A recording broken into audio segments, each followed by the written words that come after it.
নমস্কার, দেখছেন এনএন বার্তা। রাত পোহালেই অমর ২১-এ ধর্মতলা চলো ডাক পূরণ হতে চলেছে। ঠিক তার আগেই প্রতিটি ওয়ার্ডে ওয়ার্ডে চলছে প্রস্তুতি সভা কিংবা মিছিল। সকল নেতৃত্ব থেকে পৌর পরিষদেরা তৃণমূল কংগ্রেস কর্মী সমর্থকদের প্রস্তুত করে নিচ্ছে তাদের কর্মসূচি সম্পর্কে, ২১শে জুলাই সম্পর্কে। তেমনি আজ হালিশহর ৫ নম্বর ওয়ার্ডের পৌর প্রতিনিধি বাসুদেব সাহার নেতৃত্বে এক মিছিলের ব্যবস্থা করা হয়। উক্ত মিছিলটি হালিশহর ৫ নম্বর ওয়ার্ডের কার্যালয় থেকে শুরু হয়ে এলাকা ঘুরে পবনতলা মোড়ে এসে শেষ হয় এবং সেখানেই অনুষ্ঠিত হয় ধর্মতলা চলো সমর্থনে পথসভা। দেখুন সবিস্তারে প্রতিবেদনটি এনএন বার্তায়।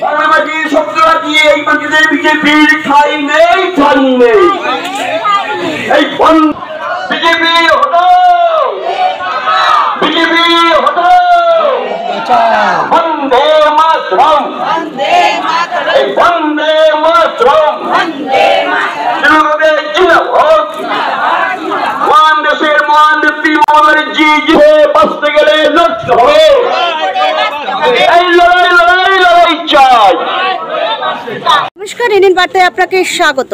অমর ২১-এ কিভাবে প্রস্তুত হচ্ছেন?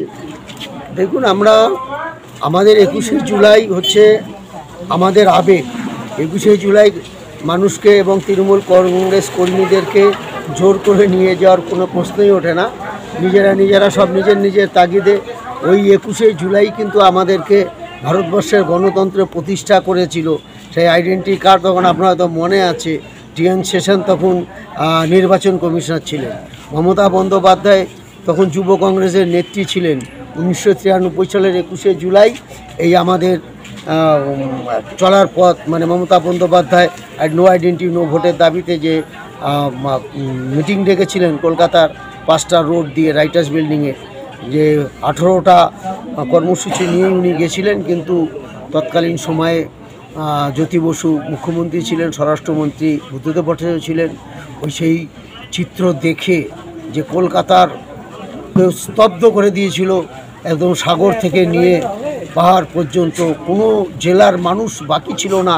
সেই ১৯৯৩ সালের ২১শে জুলাই ওইটা দেখে জ্যোতি বসুর মাথা খারাপ হয়ে গেছিলো। ভেবেছিল কি যে আমাদের রাইটার্স বিল্ডিং দখল করে নেবে মমতা বন্দ্যোপাধ্যায়, এবং বুদ্ধদেব ভট্টাচার্যকে স্বরাষ্ট্রমন্ত্রী তাকে নির্দেশ দিল কি যেভাবেই হোক মমতার এই যে জনস্রোত, এই জনস্রোতকে ধ্বংস করে দিতে হবে।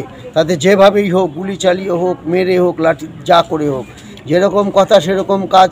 বুদ্ধদেব ভট্টাচার্য নির্দেশ দিয়ে দিলেন আপনার পুলিশ কমিশনারদেরকে, তারা গুলি চালিয়ে দিলেন। আমাদের ১৩টা যুবক আমাদের নিহত হলো এবং হাজার হাজার কর্মী সেই দিনের সাক্ষী আমি আছি, কারণ আমি ছিলাম সেই দিনের সাক্ষী। কিন্তু ভাগ্যিস আমরা দৌড়ে ছিটে দোকানের ভিতর ঢুকে গিয়ে তো প্রাণটা বাঁচিয়েছিলাম। আজকে আমরা ৫ নম্বর ওয়ার্ড তৃণমূল কংগ্রেস, আমাদের নেতারা যে নির্দেশ দেন, আমরা জুন মাসেই আমরা আমাদের ৫ নম্বর ওয়ার্ডের ১০খানা দেয়াল লিখে ফেলেছি এবং আমরা এই প্রচার চালাচ্ছি এবং আমাদের পথসভাও চালু হয়ে গেছে আমাদের টাউনের। এবং আজকে আমরা আগামী সোমবারের প্রস্তুতি হিসাবে আমরা আমাদের তৃণমূল কংগ্রেসের কর্মীরা সবাই মিলে ৫ নম্বর ওয়ার্ডে আমরা এক মিছিল করছি। মিছিলে সবাইকে আমরা সামিল করেছি এবং আমরা মিছিলের শেষে পবনতলা মোড়ে আমরা ছোট্ট করে একটু পথসভার আয়োজন করেছি। সেটা করেই আমরা আমাদের আজকের এই অনুষ্ঠান আমরা শেষ করব এবং আগামী ২১ তারিখ আমরা কিভাবে আমাদের মায়েরা, বোনেরা, ভাইয়েরা সবাইকে নিয়ে আমি কিভাবে যাব সেটা নিয়ে আমরা মিটিংয়ের পরে এখানে এসে আমরা আলোচনা করে আমরা তাদেরকে নিয়ে যাব।